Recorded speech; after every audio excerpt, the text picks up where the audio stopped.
Baik, untuk soal hot berikutnya ada soal seperti ini ya. Kita diminta mencari hasil dari 3 plus 1 kali 3 kuadrat plus 1 kali 3 pangkat plus 1 dan seterusnya sampai 3 pangkat 64 tambah 1 berapa ya? Oke.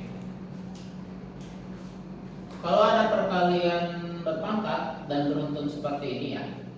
Kalau ada perkalian berpangkat dan beruntun seperti ini, itu biasanya kita menggunakan yang namanya perkalian sekawan. Mohon maaf saya kelupaan di sini ya.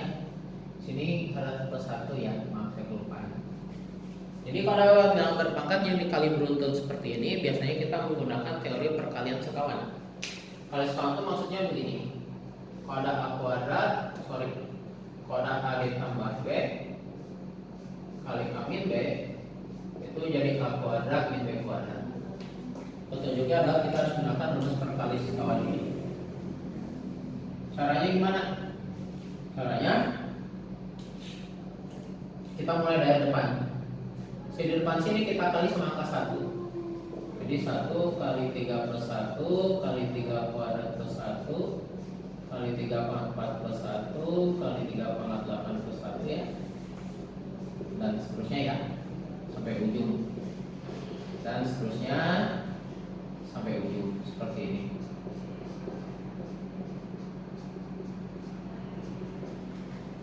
Nah, hanya saja si angka satunya kita manipulasi menjadi 3 kurang 1 per 3 kurang 1. Kenapa kita manipulasi jadi 3 kurang 1? Alasannya karena nanti 3 kurang 1 mah 3 plus 1 itu kan menjadi bentuk sekawan. Ini kan mirip seperti A plus B kali A min B. Ini A plus B, ini A min B.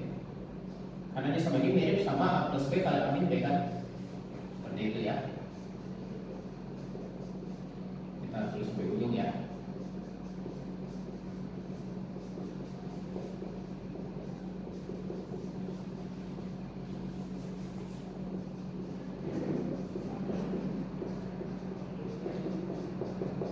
Jadi kuncinya itu adalah kita gunakan yang namanya kali sekawan. Caranya di depan sini kita kali angka 1 kan. Karena suatu bilangan dikali angka 1 ya tetap aja nggak berubah.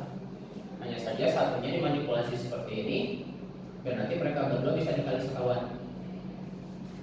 Nah sekarang ini kalau dikali sekawan ya kan jadi 3 kuadrat dikurang 1 ya. Benar ya?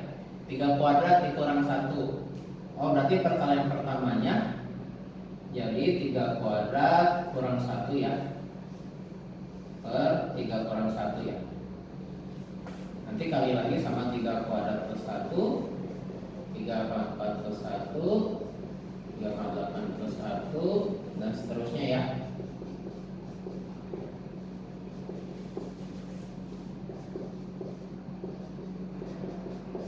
Jadi begini ya. Karena ini kalau dikalikan jadi A kuadrat 3 kali 3 3 kuadrat dikurang B kuadrat 1 kali 1 oh 1 kan ya gitu. Nah sekarang ini kan sekawan juga ya. 3 kuadrat kali ini kan kayak A plus B kali A min B ya. 3 kuadrat kali 3 kuadrat oh 3 pangkat 4 min 1 kali plus 1 ya min 1 ya. Jadi kalau sekawan boleh kalinya 1 1 3 kuadrat kali 3 kuadrat 3 pangkat 4 min 1 kali plus 1 min 1. Kalau sekawan boleh kali kayak gitu ya per 3 kurang 1 ya. Sorry ya 3 pangkat 4 ya 3 pangkat 4 3 pangkat 8 3 pangkat 16 3 pangkat 32 sama terakhir ini harusnya plus 1 ya maaf 3 pangkat 64 plus 1 ini plus 1 ya. Nah begitu ya. Oke kalau kita perhatikan baik-baik di sini kan jadi 3 pangkat 8 kurang 1 ya polanya.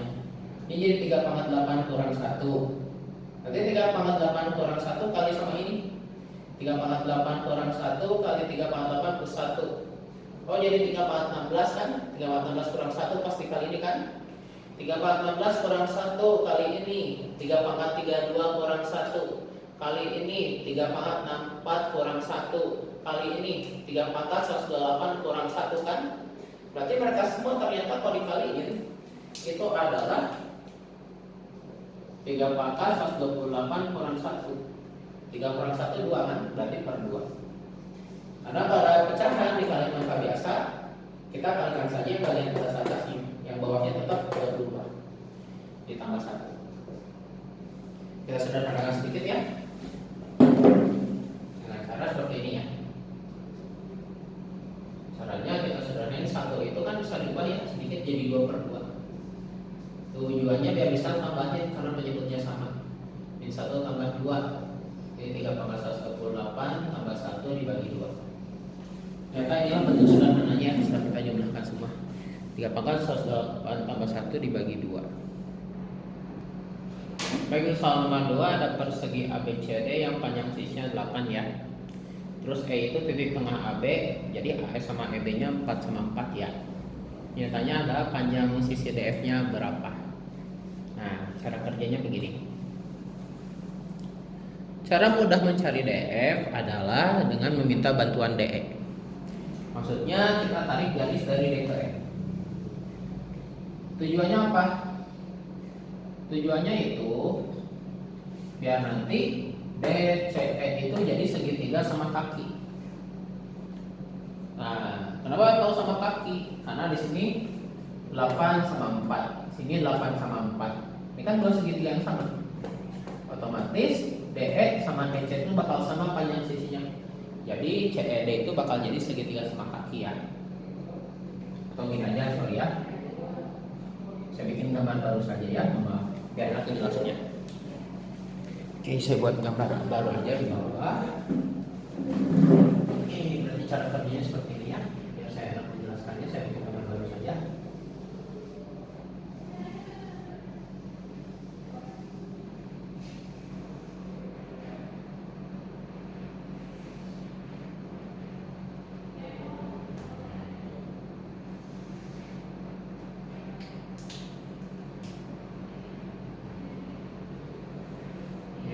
Ya.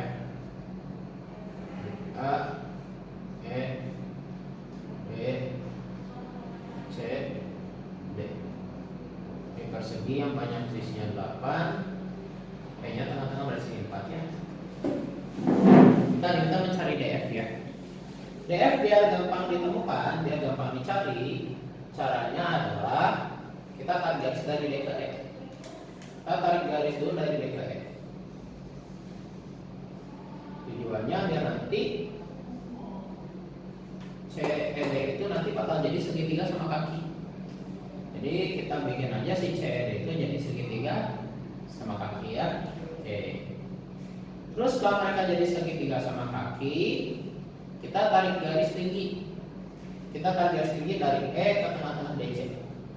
Kita bikin garis tinggi dari E ke tengah-tengah, dari tengah-tengah DC ke E ya. Nah, kita bikin garis tinggi ya. Ingat yang garis tinggi itu pasti akan tegak lurus dengan alas ya. Kita kasih tinggi aja di sini ya. Nah, di sini panjangnya 8. Alasnya apa? Karena kalau kita mau cari garis yang ada di dalam segitiga sama kaki ya, DC sama kaki. Nah, kita mau cari garis yang di dalamnya, kita butuh bantuan garis tengahnya atau garis tinggi si segitiga sama kaki DC. Cara makainya gimana? Nah, sekarang gini. Luas DEC. Luas segitiga itu kan setengah kali alas kali tinggi kan ya. Kita tahu panjang GE-nya 8 kan ya. Alas dan tinggi itu apa sih? Alas dan tinggi itu adalah dua sisi yang saling tegak lurus. Kan rumus segitiga itu setengah kali alas kali tinggi kan ya. Setengah kali alas kali tinggi kan ya. Sekarang DEC, kalau kita pikirin si alasnya DC, tingginya GE kan, berarti setengah kali DC kali GE kan. Karena alas sama tinggi itu adalah dua sisi yang saling tegak lurus. Oh, tegak lurusnya di sini di G, berarti alasnya DC, tingginya GE, gitu ya. Nah, sekarang luas DEC selain bisa pakai ini setengah DC kali GE, bisa juga kita pakai versi lain setengah kali alasnya EC kali tingginya ini DF. Karena yang namanya alas dan tinggi itu adalah dua garis yang saling tegak lurus atau siku-siku. Oh, di sini ada tanda siku-siku di F. Siapa? Berarti ada yang tegak lurus. Siapa yang tegak lurus? EC sama DF. Gitu loh. Jadi kalau kita luas segitiga, yang penting ada pasangan sisi yang saling tegak lurus atau siku-siku. Berarti EC-nya alas, DF-nya tinggi. Kalau sama dengannya dua kayak gini, kita ambil aja yang ini. Sama dengannya ada dua kan? Kita ambil yang ada setengah-setengah ya. Kita ambil aja yang ada setengah depannya ya, seperti ini. Tujuannya biar nanti enak nyoret-nyoretnya. Yuk, setengahnya dicoret ya. Coret setengah. Masukin angkanya ya, DC. Panjang DC-nya 8, GE-nya juga 8 ya. EC. Cara nyari EC gimana? Nah, cara nyari EC kalau kita perhatian EBC itu kan siku-siku ya. EBC, siku-siku kan EBC. Berarti nyari EC-nya itu bisa pakai rumus Pythagoras. Berarti akar dari EC ya. Alas kuadrat tambah tinggi kuadrat. Alas kuadrat tambah tinggi kuadrat kan ya. Dari EC-nya. Karena EC-nya sisi miring kan. Kali DF. Berarti ini jadi 64 sama dengan akar 16 tambah 64 itu 80 ya. Sama dengan kali DF. Nah, akar 80 itu kan 16 kali 5 ya. 16 itu kan 4 ya. Akar 16 4. Berarti 4 akar 5. Nah, sekarang ini kan kali pindah jadi akar bagi kan. Berarti 64 per 4 akar 5 sama dengan DF.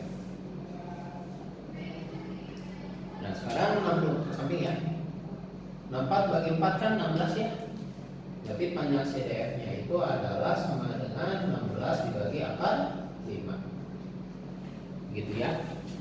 Itu jawabannya. Baik, sekian video penjelasan dari saya. Semoga bermanfaat.